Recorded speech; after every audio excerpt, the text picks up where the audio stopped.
first from Washington, let's go to the Republican Congressman Adam Kinzinger. And you've been much more nervous about the prospects of Donald Trump winning. How are you feeling today? Well, look, I mean, I think he's in the best position, but I still don't think he's going to win. I think everybody's kind of writing the story, and it's only been a few states that have had their primaries. There's a lot of real estate to go. On March 15th, Illinois, for instance, 99 delegates is at play. Rubio's in a very strong position there. His home state of Florida, a lot of delegates there. So, at the end of the day, there's a lot to be written still. But look, he's in a better position than any of the other candidates. But it's imperative for us to save the party by bringing somebody that can unite Republicans together to win in November. And that is certainly not Donald Trump. Not only can't he unite our party, he certainly can't unite this country. And if he does win the nomination, what is it you're most afraid of about him? Well, all you have to do is listen to what he said. First off, when he talks about plans or details, he just speaks in a bunch of fourth grade language. He goes after his opponents using fourth grade insults, talking about ears and sweating. I mean, that's childish. And so I don't know what he actually stands for. So, when all is said and done, I think this is going to come through. This is going to come out, and people are going to unite behind the guy that can win, the optimistic candidate, Marco Rubio, that can unite the next generation of the children of the Reagan Revolution. Could you vote for Donald Trump? I don't know. I'm not going to say no. I'd like to get to where I could support the Republican nominee, but listening to him having trouble disavowing David Duke, who was a Ku Klux Klan leader, and saying that he had a bad earpiece when he actually repeated his name prior to not disavowing him, and then later all this stuff comes into play where I'm like, as a veteran, I put my country above my party any day. So I'd like to support the Republican nominee, but as I've seen today, Donald Trump does not represent the kind of American leader I want to see. And do you think we on this side of the Atlantic should be afraid too? I mean, the thought of Putin on one side and Trump on the other kind of scares a few people. Well, I don't know if you should be afraid, because America will always be friends to its allies. But, when Trump does say things like he gets flattered by Vladimir Putin, I hope your next guest responds to that. He gets flattered by when people say nice things about him, including terrible people like Putin. That is frightening. But look, the UK, our allies, should always know that America will be there and stand as our friend, no matter who our president is. Well, thank you very much indeed for joining us, Adam Kinzinger. Let's go to Ann Coulter now, who is in New York. How has he done this? Who's he reaching? He's reaching about 10 million Americans, blacks, Hispanics, evangelicals. Massachusetts, one of the most liberal states in the union. He is sweeping the nation. You're going to get a false impression of what's happening over here. I just realized, listening to your last guest, because it is about 10 million people against 500 people. But that 500 are all of our elected Republicans and, GOP or Republican strategists, consultants, lobbyists. They're the ones who are going crazy. What Trump has done, and the reason he's done this is the two parties, both of them have been forcing their candidates to take suicidal positions. You can't choose a la carte and take the popular position on every issue. If you want to go with the Republicans because you want lower taxes, well, then you have to, commit yourself to a lot of wars in the Middle East. If you want the Democrats because they'll take care of the poorest people, then you have to commit yourself to losing wars in the Middle East or, abortion on demand.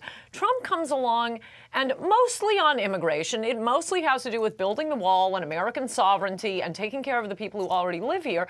But beyond that, so he appeals to racists, just issue by issue, he's taking the most popular position. I mean, just to put it bluntly, he appeals to a theme of racism in America, doesn't he? People who don't like Mexicans, people who don't like Muslims.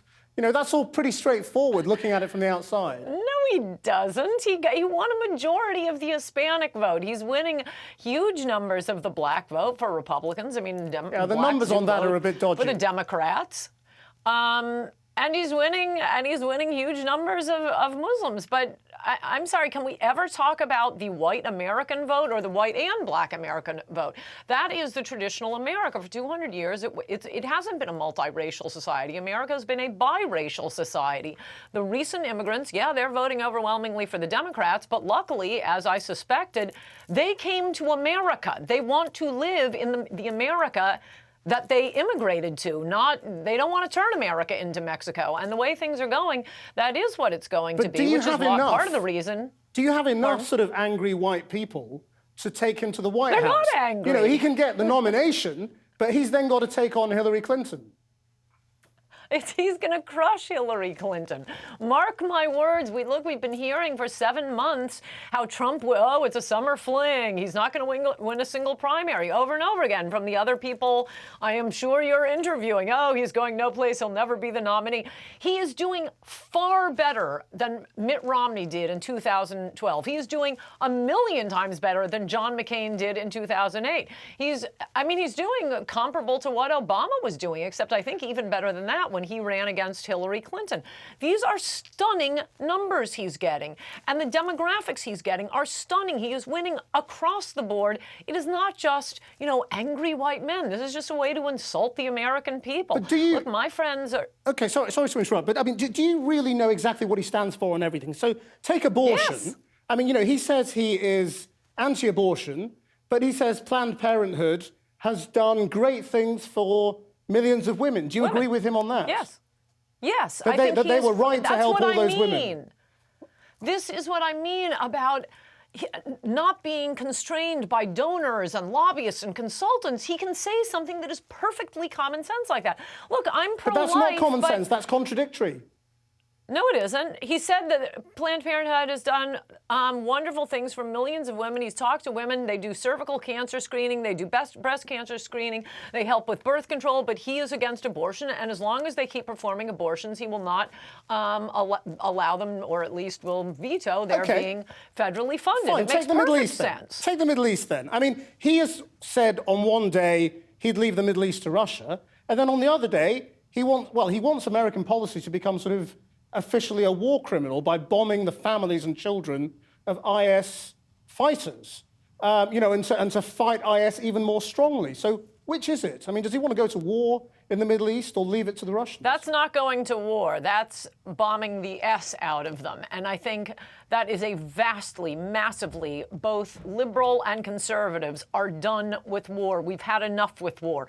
This is how, the Bolsheviks threw out the Kerensky government.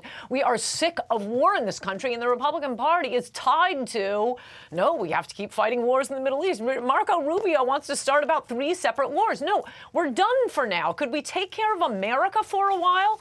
Now, yeah, okay, you can bomb our enemies. Good, have at it. But no ground troops. Have you listened to Marco Rubio? The rest of the Republican field is insane.